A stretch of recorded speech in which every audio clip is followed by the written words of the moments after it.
the video, please. Thank you. Okay.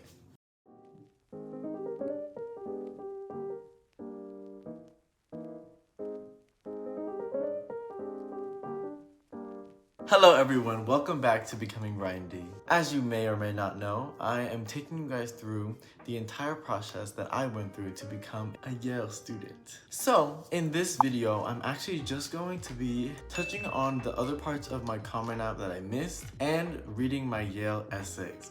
Woo! Yale! Yale essays! Yale!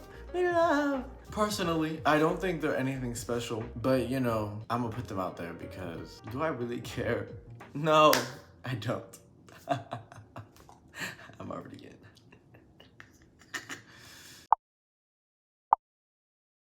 Some things I did not mention. I did not mention my AP scores.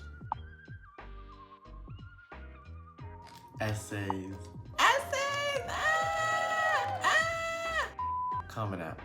The prompt I chose was, discuss an accomplishment, event, or realization that sparked a period of personal growth and a new understanding of yourself or others. The journey of a vision. Brian, I have an idea. He's excited. Ever since I was 10, I envisioned myself becoming an entrepreneur that would create a revolutionary solution to a mundane problem. One day in 10th grade, I was approached by my best friend and felt one step closer to achieving this dream. Little did I know my ambition was about to take a blow. Continue, I replied. He proceeded to explain an app that would ease the student council's difficulty with maintaining spirit point competitions.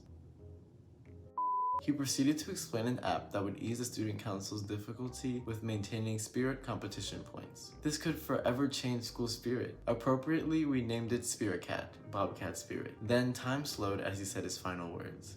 That's cringy.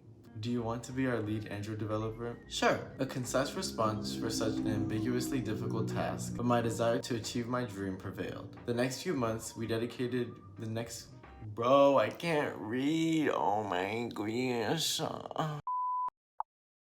The next few months were dedicated to designing and developing the app. Our revolutionary solution was officially underway.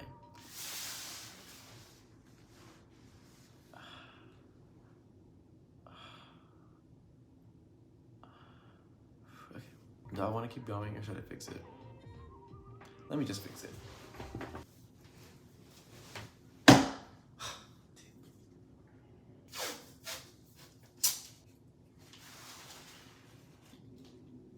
Just stay for the video, please. Thank you. Okay. As you can tell, I put that up just now, just for this video. You guys are lucky, aren't you? Look at this background update. What? Anyways, our revolutionary solution was officially underway. For our first team meeting, we went to my friend's house. I started by offering ideas based on my vision for the future student council event. We continued discussing and making playful jokes until one particular attempt at banter rendered everyone speechless. I'm gonna redact this next line here. But let's just say it was a very unhinged comment. Why did he say that? Why that flag?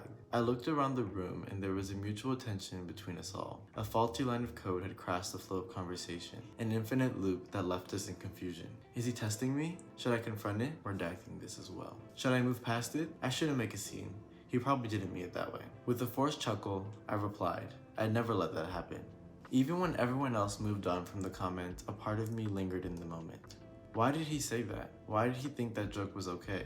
Why did I let it slide? The endless cycle of thoughts paralyzed me. I assumed the tales of racism were recollections of the past. I thought my community had moved past them. My mind suddenly flooded with memories and encounters with strangers.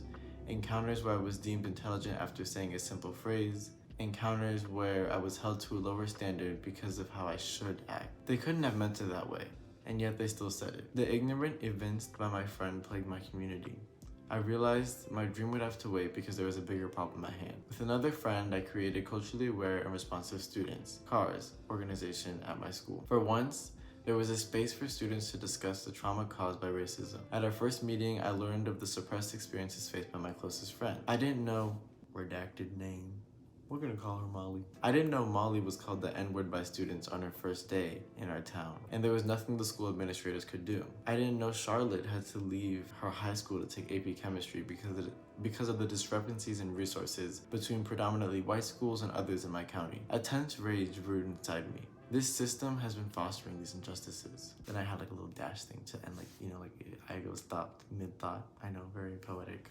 I'd fallen prey to the human tendency to antagonize, but what would it change? So I decided to take a different approach. With CARS, we organized a presentation expressing the students' perspective on how to fix social issues faced at our school. I researched various teaching strategies and their implementations to create a compelling case for change. My entrepreneurial dream endured an unpredictable tragedy, the loss of a friendship, innocence, and tranquility. It left me with the harsh reality of this world, but it taught me to channel negative emotions towards envisioning tomorrow's solutions. And to think this setback would stop me from pursuing my initial dream would simply be naive.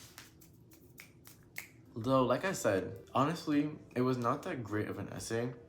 I think it was two essays I put together in one. And honestly, this is how it happened. Like, it really, like, the second half was not, like, planned, like, in my life. It kind of just happened because of, like, what happened at that one meeting. And so I guess it shows how quickly, like, how quickly I shift between ideas when I see a need, when I feel there's a reason for me to shift, and then also how impactful that event was, because it really just, like, you know, changed everything. It changed a lot. Now we move on to my supplements. I said I was interested in studying computer science and psychology, with another interest in urban studies, and then a final one in ethics, politics, and economics. So that is not really happening. I think I'm doing computer science for sure, but the rest of those not happening at all. But they asked, why do these areas appeal to you? And I said, I want to make solutions, but to do so effectively for each problem, I have to be able to acknowledge as many sides as possible. Every action has an equal and opposite reaction. Creating a revolutionary tool like social media can cause the demise of an entire generation. Developing a new and efficient city design can impact the interactions between the people living in cities. I want to understand each different angle so I can maintain the balance between optimism and reality, action and reaction. Short and sweet, pretty cool, I think. We move on. Why Yale? Let me tell you why. With interests in technology, educational policy, urban planning, and financial markets, I needed an environment where I can explore them freely. Throughout high school, I did my best to manage my exploration with my goal of becoming a Division I athlete. When I spoke with the Yale track coach, he stressed how it is a place where students are encouraged to make their own decisions for how their 4 years will look. I can decide to continue working towards Paris 2024 and potentially work with Dr. Nishith Vaishnoy on his research in societal and humanistic aspect of computation. Yale's emphasis on exploration without compromise led me to apply. So very generic, to be honest, if I'm really, it is. We're gonna keep going. Now, these are like the short take essays. What inspires you? Seeing my younger brother Brandon and my cousins set their own lofty goals after I achieve mine. It pushes me to keep my ambition alive because who knows who else it'll inspire. The second one was, you are teaching a course at Yale. What is it called? I said, Intro to Day Trading, First Steps Towards Financial Freedom. Learning the basics needed to take advantage of the market and get one step closer to making money work for you. This one, I don't know why I did this, to be honest, because it's very, like, I have been like learning how to trade for a while, and I'm into that kind of stuff, but I don't know if it really added to my application at all, but you know, the essay's there, or that little response made it onto the paper. Next one. Yale's residential colleges regularly host conversations with guests, yada yada yada. What person would you invite to speak, and what would you ask them to discuss? And so I said, Fanny Fitzgerald, a leader in the integration of schools in my county. Was integration enough, or should we continue pushing for changes like the implementation of culturally responsive teaching? That one was inspired by living with the Mosleys, because it turns out Miss Benita, who I ended up living with for most of my senior year, so she's an Olympic gold medalist in track, which is insane, right? But her mom integrated the school, like my county school system. She was one of the first Black teachers to work to like make the schools not all whites. And so it's crazy for us to also think that 2 generations ago that happened, but also the fact that her mom was the one who was like one of the first 4 to do that. So I was like, this is perfect essay content. Because you know how you do that when you're in the college essay grind. You're like, everything can be an essay if I just think about it the right way. Anyways, next essay, Yale students embrace the concept of and rather than or. yada, yada, yada. What is an example? I said, I'm an education policy advocate in my community and a budding entrepreneur building a base of knowledge in everything tech. So this one, self-explanatory. I think this one was a good connection of everything that I was doing. Like that one made everything make sense, I think, because all my classes were all like a bunch of IT classes, but my extracurriculars were very much policy focused. So this was kind of putting them together. Then we have another essay. This is the first like 250 word essay, I believe. I wrote, as we descended through the hazy skies, I peered out my window. I was about to visit the setting of my parents' happy childhood stories for the first time. The excitement that filled me faded as we touched down on the Democratic Republic of Congo, DRC. Then reality hit. We surely were in Africa, but it was this experience that reinforced my interest in using engineering to develop countries. As we drove towards the city of Kinshasa, where my grandparents lived, the reality became overwhelming. It was chaos. Alarmingly dented cars were disregarding all traffic signals and road lanes. Exposed sewers were filled with trash and waste. Most notably, there was no grass, just trash-infused dirt. Then I thought, is there a tool that can break the dirt, remove the trash, then plant seeds? How can I redesign a pre-existing sewage sanitation system? The exciting possibilities started fighting the bleak present. Is it possible to perhaps force everyone to take driver's ed one more time? For the rest of the trip, I took notes on the various things that could be done to restore the once joyful place. These notes joined my childhood journals of inventions like CO2-powered cars and eco-friendly house designs. I now understand that there are many levels of development. There are social, technical, and physical obstacles. But the DRC has so much potential to be a prosperous state, and someone has to learn the skills to create its unique solutions. Why can't I? I was so proud of that. Honestly, it was okay. It was okay. Then my chosen essay, I was talking about community. This one, actually, I really came up with on the spot. I used it for Michigan as well. It was a lot longer for Michigan, but this is that one. Almost every nation has a generation that was removed from their country of origin. This generation is left to force a seemingly inherited connection through the lens of their parents. I am a part of the Democratic Republic of Congo's, DRC, once removed nation. Once removed generation, sorry. There is no clear way to be a distant family member. Am I responsible for devoting my life to a country that just gave me the identity of an African American? Am I to neglect my ancestral past and focus on my life in the US?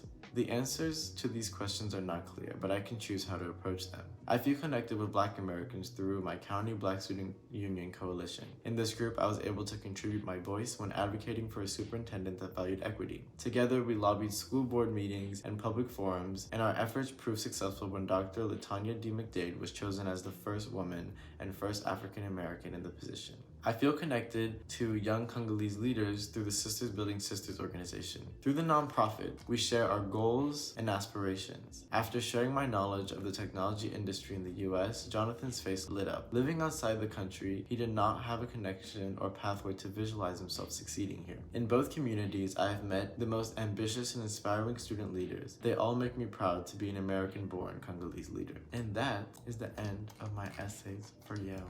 I hope you guys found that insightful. This is what I have to say as my takeaways. As you can tell, I really leaned into the different parts of me that are really me, if that makes sense. Sure, you may be listening to this and you're like, oh, like of course you wrote about, having immigrant parents and being Black. But you know what? That is who I am. And you just have to really take who you are and make it about you. I think that's what I did in these essays. And if you just you're sharing your personal way of thinking about who you are, and if you express that in a personal way, then you don't have to be afraid of your things being generic or cliche, because how many experiences can you have in this world that other people can't have? It's how you tell your experience that has to be yours. So don't copy me, because I don't know if it's gonna work for you, but it'll work for me. With that being said, I would like to thank you guys for, joining me along on this Becoming a Yale Student series journey. I think I'm going to be starting a Becoming a Yale Graduate soon, which is going to be all my vlogs at Yale. But until then, thank you guys for watching. Yeah, I hope you guys enjoyed this little series. Be sure to share with friends. Comment down below if you want me to do anything else for you guys regarding college apps, if you need any help or anything. And yeah, I'll see you guys in the next video. All right, bye guys.